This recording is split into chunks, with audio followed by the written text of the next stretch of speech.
DepEd's open educational resources is seen as the answer to the country's persistent problem on internet connectivity in public schools. It aims to meet the demands of 21st century learning by digitizing classrooms but without the need for internet connection.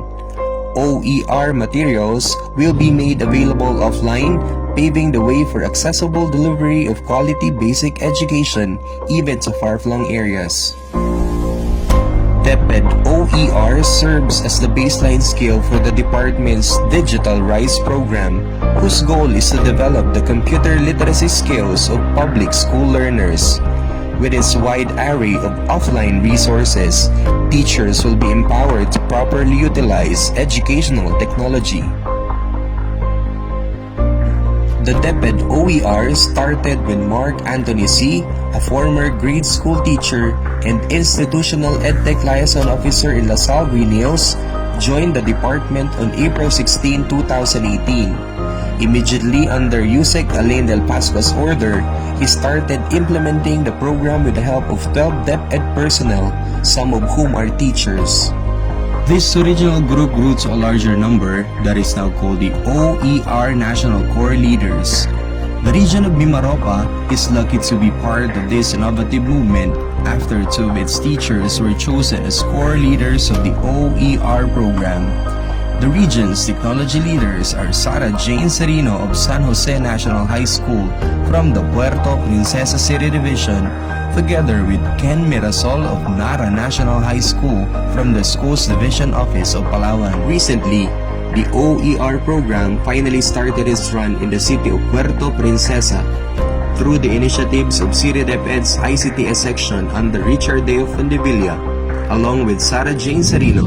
The National Training Workshop on the use and creation of OERs for 21st century learning became possible at Sunlight Guest Hotel on December 2-7, 2019. The said training was conducted in 3 batches. The first batch was composed of education program supervisors, public schools district supervisors, and school heads. The last 2 batches had IT coordinators and teachers from different specializations and grade levels. The objective of the training workshop was to upskill both the school administrators and the classroom teachers as they work together in aligning the curriculum and teaching pedagogies with the challenges of 21st century education. Participants were taught basic OER programs such as authoring tools and other open source materials. An advanced OER software was also introduced where teachers learned about ebook development. At the core of the OER program is to connect the disconnected schools so that no teachers and no students will be left behind, in line with the department's international commitment to ensure education for all. The OER team also visited Talaudjong Elementary School, a remote school in the city of Puerto Princesa, to check on the needs of the school and its learners. With DepEd OERs, Philippines is seen to be going apart with neighboring countries in Asia in terms of digital literacy.